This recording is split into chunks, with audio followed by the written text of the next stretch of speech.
I'm Mike Kirkland. I'm the owner of Class 20 007. It's diesel outline electrically driven Loco, 7¼ inch gauge. Didn't actually build it from a kit.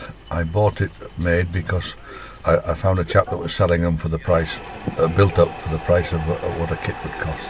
It's quite easy to drive. You have a hand control. It's got a full sound system which is taken from a Class 20 engine, digitally recorded. It's got an M-Tronics controller in it, speed controller. I've had no problems with it whatsoever. It seems to be quite good. It's got 2 axles on each bogie, and each axle is driven by a 1/3 horsepower 24-volt motor. So in total you've got a horsepower and a third driving the Loco. Passenger hauling, I could get about an hour and a half.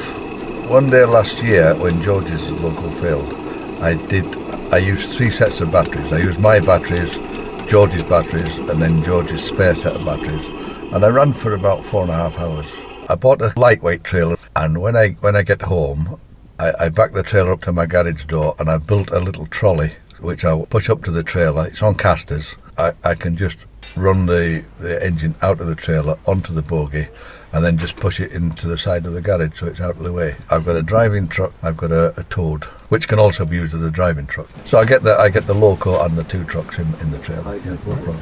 The driving truck has got its own handbrake on all 4 wheels. The engine has got regenerative braking, and it's quite efficient, it's quite effective. You can stop it really quite well, you know. Very pleasant to drive. It's very soft on the take-up. It doesn't go very fast, but it goes fast enough. On the handset, there's LEDs, and when you're overloading it a little bit, the green one starts to flashing red. But if you just slacken off the throttle a bit, it comes okay. But after you've done so maybe 12 or 15 circuits, it starts to show and you realise it's time to come in and get some new batteries or a bit of rest for a while. I just charge them at home, and I leave them on all the time. So from being down to about a third charged, 2 or 3 hours, we'll get them back up.